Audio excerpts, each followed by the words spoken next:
Ravi de vous retrouver pour ce nouveau numéro du Dessous des cartes. Aujourd'hui, direction la mer Baltique. Voici le pétrolier Eventin dérivant au large de l'Allemagne en janvier 2025 sous pavillon du Panama, transportant près de 100 000 tonnes de pétrole, mais en panne de moteur, faisant craindre aux autorités des pays riverains un risque de marée noire. Le cargo voulait rejoindre Port Saïd en Égypte et ferait partie de cette flotte de vieux pétroliers russes qui permettent à Moscou de contourner les sanctions. L'occasion pour nous d'essayer de comprendre quel tort ces sanctions liées à l'invasion russe de l'Ukraine ont fait à la Russie de Poutine, comment ce dernier a trouvé des moyens de les contourner, de nouveaux partenaires commerciaux. Bref, on a voulu poser la question, l'économie russe est-elle résiliente ou déclinante? Sortons nos cartes. Depuis l'invasion russe de l'Ukraine à grande échelle en février 2022, plusieurs vagues de sanctions ont été imposées par l'Union européenne, le Royaume-Uni, les États-Unis et d'autres pays alliés pour affaiblir la machine de guerre russe et isoler Moscou sur la scène internationale. Un front jusqu'à présent uni, même si à sa prise de fonction, Donald Trump semblait se rapprocher des positions russes. Parmi les mesures de rétorsion contre l'économie russe, l'Union européenne a ainsi décidé plusieurs embargos. Embargo sur le charbon et le pétrole russe, embargo sur l'or, fermeture de l'espace aérien européen aux avions russes, fermeture des routes et des ports, interdiction pour les 27 d'exporter des technologies de pointe, des produits de luxe ou des armes vers Moscou. Des sanctions économiques qui devaient asphyxier la Russie. Et pourtant, en 2024, le Kremlin revendique une croissance de 4,1% du PIB russe. Une performance qui est attribuée au principal moteur de l'économie, l'effort de guerre. La Russie bat ainsi ses propres records de dépenses militaires. En 2025, près de 40% du budget fédéral est consacré à la défense et à la sécurité nationale, soit presque 10% du PIB. Moscou prévoit de recruter 350 000 militaires supplémentaires pour atteindre un total de 1,5 million de soldats et d'officiers. Alors que 15% de la population russe vit sous le seuil de pauvreté, notamment dans les provinces éloignées de Moscou, et que le salaire moyen est de 75 000 roubles, environ 820 euros, le gouvernement russe propose aux soldats un salaire minimum de 210 000 roubles, soit un peu plus de 2 300 euros. Tout cela a un coût pour l'État qui ne cesse d'augmenter les impôts pour les particuliers comme pour les entreprises. Si la Russie réussit à doper sa croissance grâce à son industrie de la défense, sa résilience économique s'explique aussi par sa capacité à contourner les sanctions occidentales. Voyons comment. Moscou a réussi à maintenir l'épine dorsale de son économie, les exportations d'hydrocarbures. La Russie reste l'un des 3 principaux producteurs de pétrole au monde, avec l'Arabie saoudite et les États-Unis. Elle est le second producteur de gaz derrière les États-Unis, possède les 5e réserves de charbon. En 2021, avant la guerre en Ukraine, les hydrocarbures représentaient jusqu'à 45% du budget russe et plus de 60% des exportations du pays. Aujourd'hui, si les pays de l'Union européenne ont baissé leurs importations de gaz russe, ils restent toujours pour certains d'entre eux en partie dépendants de la Russie. Et cela pour plusieurs raisons. D'une part, parce que des pays comme la Hongrie et la Slovaquie sont toujours liés à la Russie par des contrats à long terme. D'autre part, car les 27 en importent encore via le gazoduc Turk Stream ou sous forme de gaz naturel liquéfié via leurs nombreux terminaux. En revanche, les Européens ont arrêté d'acheter du charbon russe et ils ont drastiquement réduit leurs importations de pétrole russe. En août 2023, l'UE n'achetait plus que 1,7 million de tonnes de pétrole à la Russie, alors qu'elle en importait près de 10 fois plus en août 2021, soit 14,9 millions. Si le vaste marché européen s'est progressivement fermé, la Russie a réussi à trouver de nouveaux débouchés énergétiques de remplacement.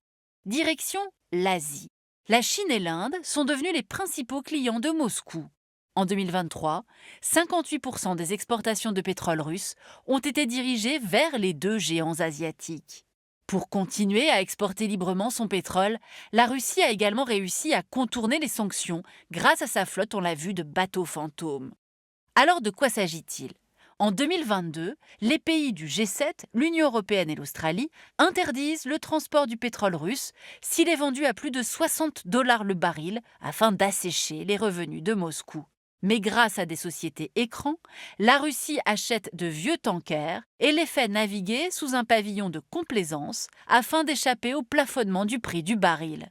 Cette flotte parallèle, véritable menace pour la sécurité maritime et l'environnement, serait constituée d'environ 600 pétroliers russes. Moscou a également su jouer des sanctions économiques pour trouver de nouvelles sources d'approvisionnement, comme on va le voir maintenant. Sans surprise, la Chine est devenue le premier partenaire économique de la Russie.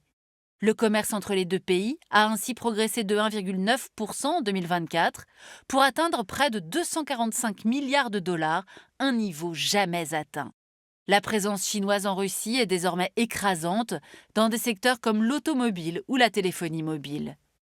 Moscou a également pu compter sur un réseau de pays intermédiaires, devenus de véritables plaques tournantes, comme les pays voisins d'Asie centrale, le Kazakhstan, le Kirghizstan par exemple, mais aussi d'autres pays comme la Géorgie, l'Arménie, la Turquie ou encore les Émirats arabes unis, qui abreuvent la Russie de produits européens en contournant les sanctions. En 2022, le Kremlin a officiellement légalisé ces importations parallèles. Prenons l'exemple du commerce entre la Russie et l'Arménie. Il a augmenté de près de 92% entre 2021 et 2022. Produits chimiques ou électroniques, les entreprises russes ont trouvé un chemin détourné pour s'approvisionner auprès de leurs anciens fournisseurs européens. On l'aura compris, après 3 ans de guerre en Ukraine et un régime strict de sanctions, l'économie russe ne s'est donc pas effondrée. Sauf que derrière cette apparente résilience, Moscou fait face à des signes de ralentissement de la croissance pour 2025 et au-delà, son économie chauffée à blanc par la guerre accumule des difficultés. C'est ce qu'on va voir maintenant. La Russie de Poutine est confrontée à une spirale inflationniste.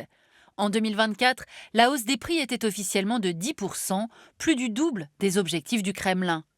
Mais le ressenti de la population est encore différent, entre 10 et 20% d'inflation. Ainsi, le prix du beurre a augmenté de 36%, celui des pommes de terre de 92%. Cette montée des prix est en partie alimentée par des salaires en hausse, conséquence directe des pénuries de main-d'œuvre, notamment chez les plus qualifiés. Les entreprises sont en effet obligées de proposer des rémunérations attractives pour pouvoir espérer continuer de recruter. En Russie, la pénurie de salariés est estimée à près de 5 millions de personnes, ce qui peut constituer un frein à la croissance à long terme. Pour enrayer cette inflation galopante, la Banque centrale a augmenté son taux directeur à 21%, du jamais vu. Des prêts bancaires au coût exorbitant qui découragent les entreprises d'investir et risquent de provoquer des faillites en cascade. Le pays souffre également du manque d'investissement dans les infrastructures, ponts, routes, services publics de plus en plus vieillissants. Ainsi, la société de chemin de fer russe a prévu de réduire d'un tiers son programme d'investissement en 2025. Autre handicap que cumule l'économie russe, sa dépendance de plus en plus forte à la Chine. Malgré l'amitié politique affichée entre Vladimir Poutine et Xi Jinping, sur le plan économique, Pékin fait le strict minimum. Ses investissements en Russie restent faibles et le marché chinois ne s'ouvre qu'à la marge aux entreprises russes. Preuve de cet ascendant chinois sur Moscou, le projet pharaonique de gazoduc que tente de mener à bien Vladimir Poutine. Long de 6700 km, Force de Sibérie 2, c'est son nom, doit relier la Sibérie au nord de la Chine, mais la construction du pipeline est au point mort, Pékin exigeant de son allié russe des tarifs de gaz au plus bas. Obligée de s'affranchir du dollar en raison des sanctions occidentales, la Russie utilise également de plus en plus le yuan chinois pour régler ses échanges commerciaux avec la Chine, mais pas seulement. La Russie tente également de développer ses propres mécanismes financiers en marge des systèmes internationaux. Une opportunité saisie par Vladimir Poutine dans sa volonté de structurer un nouvel ordre mondial et de continuer à peser sur la scène internationale. Voyons comment. Pour riposter à l'exclusion de plusieurs banques russes du système SWIFT, le réseau de transfert d'informations financières le plus utilisé au monde, Moscou a mis en place un système équivalent appelé SPFS.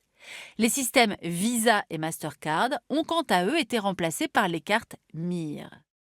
Ce système financier autonome indépendant est susceptible d'intéresser d'autres pays, les pays du BRICS+. Objectif de ce groupe d'États comme le Brésil, la Russie, l'Inde ou la Chine, renforcer leur influence économique face aux grandes puissances occidentales, tout en cherchant à diminuer la domination du dollar dans les échanges internationaux. Ainsi, 90% des échanges commerciaux entre l'Inde et la Russie sont désormais effectués en monnaie locale, en roubles et en roupies. Voilà pour ce tour d'horizon de l'économie russe qui s'est réorganisée, on l'aura compris, au fil des mois de guerre contre l'Ukraine et qui se montre résiliente sur certains aspects. Récemment, pourtant, le média d'investigation russophone The Insider révélait que ce sont les classes moyennes et populaires russes qui en subissent le plus les conséquences, notamment avec la hausse des prix sur les produits courants, on l'a vu, mais aussi parce que le marché de l'emploi s'est complexifié, avec d'un côté, on l'a dit, des employeurs qui peinent à recruter en raison de la fuite des cerveaux, mais en parallèle, il y a le départ de nombreuses entreprises étrangères et l'économie de guerre qui font que certains secteurs ne recrutent plus ou bien moins qu'avant. Pour aller plus loin, cet ouvrage publié par le service cartographie du journal Le Monde, sous la direction de Delphine Papin, Atlas géopolitique de la Russie. Ainsi s'achève ce nouveau numéro du Dessous des cartes. Rendez-vous bien sûr la semaine prochaine, même endroit, même heure. Et d'ici là, arte.tv pour retrouver l'ensemble de nos vidéos. Et n'oubliez pas de vous abonner à notre newsletter. À bientôt.